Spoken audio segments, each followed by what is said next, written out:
तो चलिए आज बात करते हैं यूजीसी यानी यूनिवर्सिटी ग्रांट्स कमीशन के एक बिल्कुल नए नियम के बारे में। एक ऐसा नियम जिसमें भारत के हायर एजुकेशन सिस्टम को पूरी तरह से बदलने की ताकत है। ये नियम 13 जनवरी 2026 को आया, तो आखिर ये है क्या और इसका हम सब पर क्या असर पड़ेगा, चलिए समझते हैं। और देखिए, यही वो सबसे बड़ा सवाल है ना, कि आखिर यूनिवर्सिटीज में सबके लिए बराबरी का मौका कैसे पक्का किया जाए। और ये कोई किताबी बात नहीं है, ये तो उन लाखों स्टूडेंट्स, टीचर्स और स्टाफ की रोज की जिंदगी से जुड़ा हुआ एक बहुत ही जरूरी सवाल है। तो ठीक है, इन नियमों को ठीक से समझने के लिए ना सबसे पहले ये जानना जरूरी है कि इनकी जरूरत ही क्यों पड़ी। मतलब आखिर ऐसी क्या वजह थी कि इतना बड़ा बदलाव लाना पड़ा, इसकी जड़ें कहाँ हैं। देखिए, ये जो नया नियम है ना, ये कोई अचानक से नहीं आ गया। इसकी जड़ें हमें मिलती हैं नेशनल एजुकेशन पॉलिसी 2020 में। पॉलिसी का एक बहुत ही कोर प्रिंसिपल है फुल इक्विटी एंड इंक्लूजन, यानी पूर्ण समता और समावेशन। और बस यही वो सोच है जो इन नए यूजीसी रेगुलेशंस के पीछे की असली ड्राइविंग फोर्स है।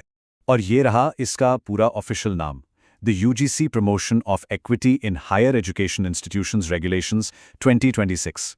अब इसमें सबसे जरूरी बात यह है कि ये कुछ गिने चुने संस्थानों के लिए नहीं है। नहीं, ये भारत के हर हायर एजुकेशन इंस्टीट्यूशन पर लागू होगा।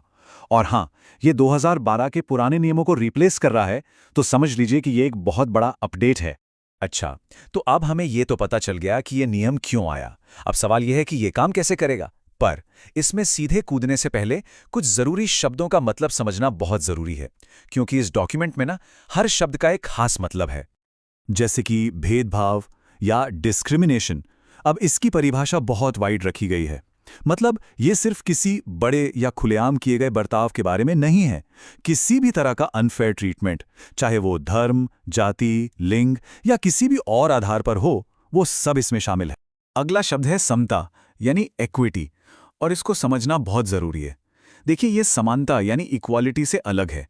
समानता का मतलब हुआ सबको एक जैसी चीज देना, पर समता का मतलब है ये पक्का करना कि हर किसी को आगे बढ़ने का एक बराबर और फेयर मौका मिले, भले ही इसके लिए किसी को थोड़ी ज्यादा मदद की जरूरत क्यों ना हो। और फिर है हितधारक या स्टेक होल्डर। ये डेफिनेशन इसलिए इंपॉर्टेंट है क्योंकि ये साफ करती है कि ये नियम सिर्फ स्टूडेंट्स के लिए नहीं है। नहीं, ये कैंपस पर मौजूद हर एक इंसान के लिए हैं। स्टूडेंट्स, टीचर्स, स्टाफ, यहां तक कि मैनेजमेंट कमेटी भी, सबके अधिकार और सुरक्षा के। तो यूजीसी ने सिर्फ बड़े बड़े गोल्स सेट करके नहीं छोड़ दिया है। नहीं, बल्कि इन गोल्स को असलियत में बदलने के लिए हर इंस्टीट्यूशन के अंदर एक पूरा नया मल्टीलेयर्ड सिस्टम बनाने को कहा है। तो चलिए देखते हैं कि ये सिस्टम आखिर है कैसा। आप कह सकते हैं कि ये इस पूरे फ्रेमवर्क का दिल है, एक 4 पिलर सिस्टम। पहला है इक्वल अपॉर्चुनिटी सेंटर, जो मेन हब होगा। दूसरा, इक्विटी कमिटी, जो शिकायतें देखेगी। तीसरा, इक्विटी स्क्वाड्स, जो कैंपस पर नजर रखेंगे। और चौथा, इक्विटी एम्बेसडर्स, जो हर डिपार्टमेंट में मौजूद रहेंगे। ये चारों मिलकर एक बहुत ही सॉलिड सिस्टम बनाते हैं। तो सबसे पहले बात करते हैं इक्वल अपॉर्चुनिटी सेंटर की। इससे आप कैंपस पर इक्विटी से जुड़ी हर एक्टिविटी का नर्व सेंटर समझ सकते हैं। इसका काम सिर्फ प्रॉब्लम सॉल्व करना नहीं है, बल्कि गाइडेंस, काउंसलिंग और कैंपस पर डाइवर्सिटी को बढ़ावा देकर एक पॉजिटिव माहौल बनाना है। अब आते हैं इक्विटी कमेटी पर, और इसकी कॉम्पोजिशन देखिए कितनी डाइवर्स है। चेयरपर्सन तो इंस्टीट्यूशन के हेड होंगे, फिर इक्वल अपॉर्चुनिटी सेंटर के कोऑर्डिनेटर, 3 सीनियर फैकल्टी, एक नॉन टीचिंग स्टाफ मेंबर, और तो और सिविल सोसाइटी से 2 लोग और 2 स्टूडेंट रिप्रेजेंटेटिव्स भी।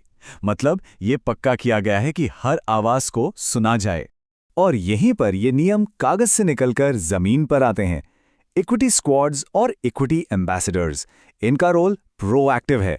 मतलब ये प्रॉब्लम होने का इंतजार नहीं करेंगे। इक्विटी स्क्वाड्स कैंपस के सेंसिटिव स्पॉट्स पर विजिट करेंगे और एम्बेसडर्स हर डिपार्टमेंट में कॉन्टैक्ट पॉइंट का काम करेंगे, ताकि माहौल सेफ और रिस्पेक्टफुल बना रहे। ठीक है, सिस्टम तो बन गया, लेकिन अगर किसी के साथ भेदभाव होता है तो वो क्या कर सकता है? चलिए अब शिकायत और उसके समाधान की पूरी प्रोसेस पर नजर डालते हैं। ये जो पूरी ग्रीवेंस प्रोसेस है, इसे बहुत क्लियर और टाइम बाउंड बनाया गया है। देखिए, पहला स्टेप, पीड़ित व्यक्ति अपनी शिकायत दर्ज करा सकता है ऑनलाइन, लिखकर, ईमेल से या हेल्पलाइन पर। इसके बाद इक्विटी कमेटी एक्शन लेगी और 15 वर्किंग डेज में अपनी रिपोर्ट इंस्टीट्यूशन के हेड को देगी। और फिर हेड ऑफ इंस्टीट्यूशन को 7 वर्किंग डेज के अंदर आगे की कार्रवाई करनी होगी। और हाँ, अगर कोई चाहे तो उसकी आइडेंटिटी पूरी तरह से कॉन्फिडेंशियल रखी जाएगी। और इसमें एक बहुत ही क्रिटिकल डिटेल है, सिर्फ 24 घंटे, जी हाँ, शिकायत मिलने के 24 घंटे के अंदर अंदर इक्विटी कमेटी को मीटिंग करनी होगी। इससे पता चलता है कि इन मामलों को कितनी अर्जेंसी और सीरियसनेस के साथ हैंडल किया जाएगा। अच्छा, और बात यहीं खत्म नहीं होती। मान लीजिए कोई कमेटी की रिपोर्ट से खुश नहीं है तो वो 30 दिन के अंदर ऑम्बुड्सपर्सन के पास अपील कर सकता है। मतलब सिस्टम में एक इंडिपेंडेंट अपील प्रोसेस भी है जो अकाउंटेबिलिटी की एक और लेयर जोड़ता है। लेकिन सवाल ये उठता है कि अगर कोई इंस्टीट्यूशन इन नियमों को माने ही ना, तो क्या? अच्छा सवाल है, और इसका जवाब देने के लिए यूजीसी ने बहुत ही सीरियस कॉन्सिक्वेंसेस तय किए हैं उन इंस्टीट्यूशंस के लिए जो इसे फॉलो नहीं करेंगे। और ये कॉन्सिक्वेंसेस कोई छोटे मोटे नहीं हैं। इंस्टीट्यूशंस को यूजीसी की स्कीम से बाहर किया जा सकता है, उन्हें डिग्री प्रोग्राम्स चलाने से रोका जा सकता है, ऑनलाइन या डिस्टेंस लर्निंग प्रोग्राम्स बंद किए जा सकते हैं, और यहाँ तक कि यूजीसी की रिकॉग्नाइज्ड इंस्टीट्यूशंस की लिस्ट से भी हटाया जा सकता है। मतलब यूजीसी का मैसेज एकदम क्लियर है, इन नियमों का पालन करना मैंडेटरी है, ऑप्शनल नहीं। तो इन सब बातों का मतलब क्या निकलता है? बिग पिक्चर क्या है? ये सब क्यों इतना जरूरी है? पूरे नियम का सार यही है, ये एक प्रोएक्टिव फ्रेमवर्क है। इसका मकसद सिर्फ प्रॉब्लम्स होने पर रिएक्ट करना नहीं है, बल्कि एक ऐसा स्ट्रक्चर्ड और अकाउंटेबल सिस्टम बनाना है जो कैंपस पर हर स्टेक होल्डर के लिए फेयरनेस को एक्टिव रूप से प्रमोट करे और उन्हें प्रोटेक्ट करे। ये रिएक्टिव से प्रोएक्टिव होने की तरफ एक बहुत बड़ा शिफ्ट है। तो आखिर में एक बड़ा सवाल बचता है, क्या ये नया ढांचा भारत की हायर एजुकेशन में एक बड़े कल्चरल शिफ्ट की शुरुआत है? क्या ये नियम सिर्फ कागजों तक रह जाएंगे या वाकई में ये कैंपस कल्चर में एक गहरा बदलाव लाएंगे? इसका जवाब तो खैर वक्त ही देगा।